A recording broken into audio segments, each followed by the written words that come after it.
to ride my motorcycle, invent things, like sketch out my ideas. Draw it up, Reese. And play Crazy Eights. Once things become her idea, then she's off to the races. And there's, not really any stopping her.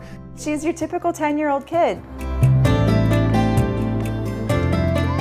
Keep your hips down. And most people, when they meet Reese, would never know that she'd spent hundreds of hours in physical therapy.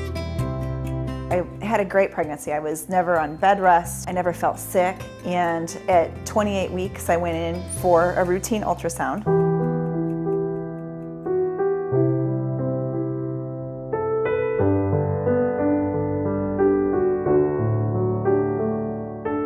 They were born at 8:40 in the morning. And before noon, they had Reese in with an EEG and an MRI. And they called in a pediatric neurologist who came in and said, what we noticed on her MRI is she had 4 lesions in the left parietal lobe of her brain, which indicates that she had a stroke at some point while you were pregnant. When you hear that your not even 3-hour-old child has had some sort of injury to their brain, your mind starts to race. You start to feel nervous and kind of panic. And more importantly, the thing that I wanted an answer to was, why did she have a stroke in the first place?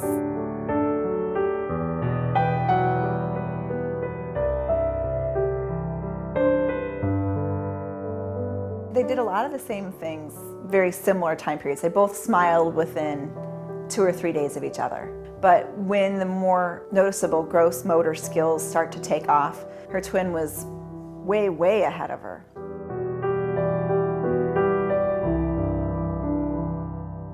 Oh, I can still bend my knee. Physical therapy for Reese has been very important for her. It's the reason that she can feel comfortable going to school.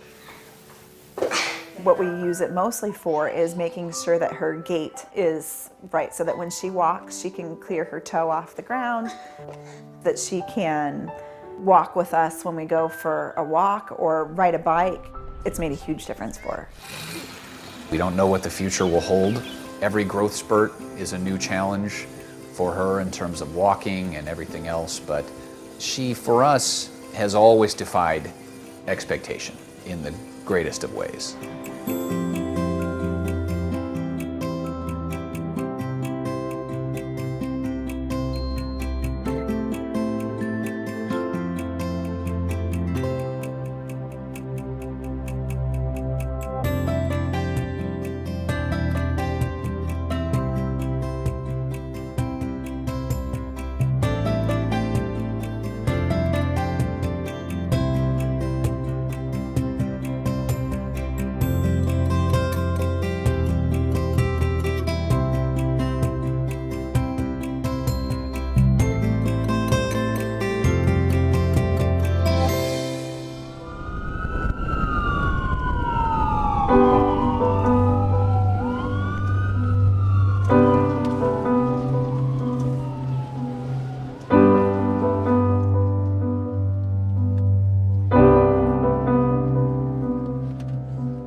I like to build Legos. They're kind of a labor of love. I mean, you don't sit down for at least 7 hours on each and dislike them. I mean, I really do enjoy building them. For Alex, I think Legos are a time to go somewhere else, a time to focus on building, thinking. In some ways, he's grown up faster than most kids have because of what's happened to him. I like to think of it as the day that potentially saved Alex's life. It was a snow day. I woke up and I was just sitting on the couch watching cartoons, and the entire right half of my body was tingly. And I assumed it was probably a pinched nerve or had been roughhousing with his brothers. And shortly thereafter, he complained of tingling in his face. The hair on the back of my neck stood up because, being an EMT, we're trained that one of the symptoms of stroke is paralysis or tingling or numbness on one side of your body. Although I didn't think stroke, I thought that something neurological was going on, so I gave him a stroke test.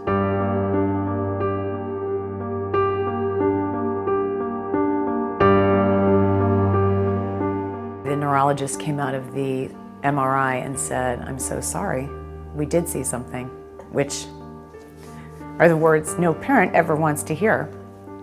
And he said, "Alex had a stroke." You have so many questions, you're so confused. The range of thoughts and emotions you go through are massive.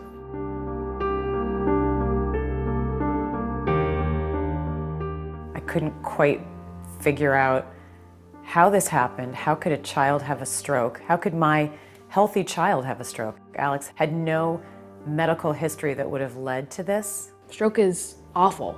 It's a weird and scary experience. 10 months later, after Alex's first stroke on a daily aspirin, unfortunately, Alex had a second stroke 4 times larger than the first. He struggles terribly with migraines that come with terrible side effects, vomiting, feeling queasy all the time, feeling nauseous all the time. His name is Rigby. If it's nice out, we'll take him for a walk. I can't do everything I used to be able to do. I can't jump on the trampoline. I can't go off the diving board. I can't do any contact sports anymore because I'm on blood thinners to prevent the strokes. I don't know if a child on the ambulance with a severe one-sided headache would warrant a stroke test from me. Obviously now that's all changed, and that's part of my passion and my mission is to spread the word, particularly amongst first responders like myself. It does happen. I need A bazillion round whites. The more people know and understand that pediatric stroke is a real stroke and the same stroke that older people suffer from, the better off pediatric stroke and kids that suffer from it will be.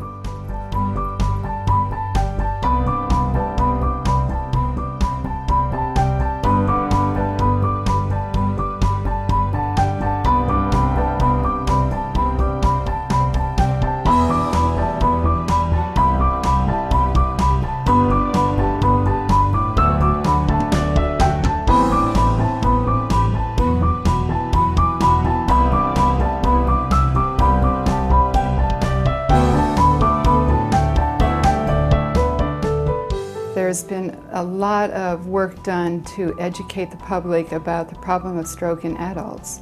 And now it's time to move that knowledge to include young children and infants, and that their need for acute treatment is just as important as an adult. And as we say in adults, time is brain, the same is absolutely true in the young child.